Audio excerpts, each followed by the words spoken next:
He walked into that hearing room like it was routine. Sit down, deflect a few questions, drop some vague answers, walk out clean. But this time something was different. Senator Cory Booker had clearly decided he was done with the usual back and forth. Done with non-answers dressed up as responses. Done watching a government official dodge accountability in real time on national television. What unfolded over the next several minutes wasn't just another Senate hearing. It was one of the most pointed, uninterrupted takedowns of a sitting federal agency director that Capitol Hill has seen in years. And it ended with 5 words that left the room completely silent. Stay with me because this one is worth watching from the beginning. And it really makes me wonder who you're looking out for. It makes me think we can't trust you as a nation. You swear to release the Epstein files, but now you're withholding the Epstein files. You claim that you have a suspect in a serious assassination. Whoops, then you don't have a suspect. You know nothing about plans to remove FBI agents, yet you're directly involved in those plans.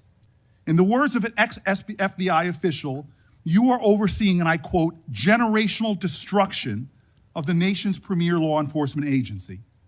Mr. Patel, in just 8 months, you have assaulted the institutional integrity of the FBI. But I know FBI field agents. I've worked with them in Newark. No matter how truly bad you are, you can't undermine the legacy of agents who fight every day to keep us safe, but you can tarnish the integrity of the agency and undermine the agency's capacity.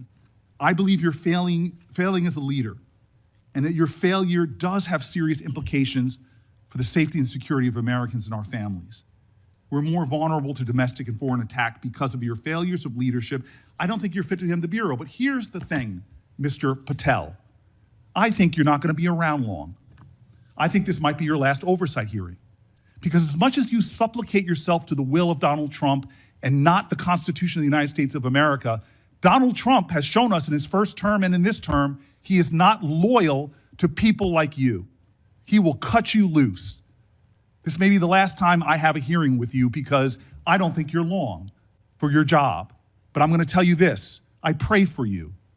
I pray for you that you can step up and defend your oath, defend the Constitution, and do a much better job of defending this country. Thank you, Mr. Chairman. Do you want to say anything? Yes, at sir. This point? That rant of false information does not bring this country together. If you want to work on bringing this country, it's my time, not yours. My God. If you want to talk about dividing this country, it is my I follow time. you on your social media posts that It is tears my this country time apart. to address There should be a your unifying- falsehoods. Oh, You are an you can embarrassment try all to the you division want in this country. to not Senator, take it is my responsibility time. for what You had have your said. time. Sir, you're Your making time a is mockery of over. this committee. Sir, you don't tell me my time is over. You The know how people far of New we've Jersey come tell me since what my you time tell- is. Senator- You can't lecture me. You can tell me Sir, my time's you have, over? You may be the charge of the I'm not FBI, going anywhere. but I am not afraid of you, Mr. sir. Chairman. Not afraid of you. Mr. Chairman, point of order. Senator Booker, I announced at the beginning of this meeting that this back and forth, talking over each other, doesn't work. And I said if that happened, I asked Patel not to respond, and I was going to give him some time after the senator's time was up to respond. And he has the privilege to do that uninterrupted. Mr. So Chairman, one point of order. Go ahead, Mr. I've Patel. watched him talk over us, and you've never once criticized him for us not even being able to get our questions out. Well, He has been rude and disrespectful to senator after senator. And when the senators were not giving him a chance to answer, I didn't stop the senator either. Go ahead, Senator. Thank you, Mr. Chairman. If the FBI, under my 7-month leadership, were failing this administration in this country, why do we have 23,000 violent felons arrested this year alone? A double increase from that time last year. Why is it that we have seized 6,000 weapons? Why have we found 1,500 child predators and arrested them? Why have we have 300 human traffickers in jail? Why have we found and identified 4,700 children? Why have we seized 1,600 kilograms of fentanyl, enough to kill a third of the American public, a 25% increase alone from last year? 88,000 kilograms of cocaine seized, 7,000 kilograms of meth seized, and that's just on our criminal operations in summer heat. How is it possible that we are taking 8 kilograms off the streets of the cities in New Jersey and preventing the deaths of 607,000 people this year alone, a failure of the FBI and my leadership? How is it that we have counterintelligence arrests already this year exceeding the numbers from the entirety of last year. 33% increase in PRC, 83% in Russia, 60% in the CI space as it relates to Iran, and we haven't even talked about CT, the southern border, the northern border. What came next was Booker laying out his full position methodically, and without raising his voice. He noted that this is the first time in FBI history where neither the director nor the deputy director has any prior FBI experience. He cited data from a conservative think tank, the Cato Institute, showing that approximately 20% of all FBI agents have been diverted from their primary assignments to assist with immigration enforcement. He said FBI agents who investigate crimes against children have been reassigned, that task forces focused on Russian oligarchs have been disbanded, that public corruption squads have been redirected. He argued that the people who benefit from dismantling those capabilities are not the American public. Corrupt individuals benefit, criminal organizations benefit, foreign adversaries benefit. He questioned the decision to withhold the Epstein files, after Patel had publicly promised to release them. He referenced a claim Patel made about having a suspect in a serious assassination case, a claim that was later walked back. And then he said this: "In just 8 months, you have assaulted the institutional integrity of the FBI." He acknowledged that field agents, the people doing the actual work every day, continue to serve with distinction regardless of leadership.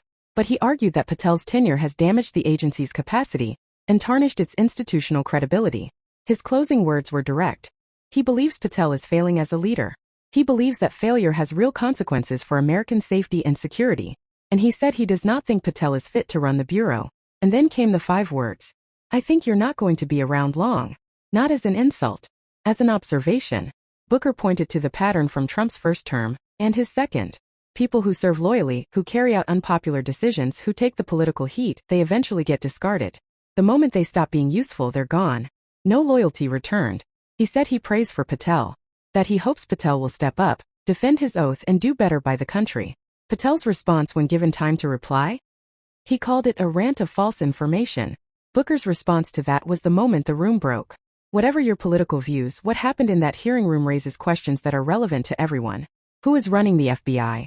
And who are they answering to? What happens to a law enforcement agency when institutional experience is replaced with political alignment? And what does it mean for all of us, regardless of party, when the people responsible for protecting this country are being evaluated on loyalty rather than competence? Those are the questions worth sitting with. If you found this breakdown useful, subscribe. We cover political hearings, policy decisions, and the stories behind the headlines that deserve more than a 30-second clip. Drop your thoughts in the comments below.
And then came the 5 words: "I think you're not going to be around long." Not as an insult, as an observation. Booker pointed to the pattern from Trump's first term and his second. People who serve loyally, who carry out unpopular decisions, who take the political heat, they eventually get discarded. The moment they stop being useful, they're gone. No loyalty returned. He said he prays for Patel, that he hopes Patel will step up, defend his oath, and do better by the country. Patel's response when given time to reply? He called it a rant of false information. Booker's response to that was the moment the room broke. Whatever your political views, what happened in that hearing room raises questions that are relevant to everyone. Who is running the FBI? And who are they answering to? What happens to a law enforcement agency when institutional experience is replaced with political alignment? And what does it mean for all of us, regardless of party, when the people responsible for protecting this country are being evaluated on loyalty rather than competence? Those are the questions worth sitting with. If you found this breakdown useful, subscribe. We cover political hearings, policy decisions, and the stories behind the headlines that deserve more than a 30-second clip. Drop your thoughts in the comments below.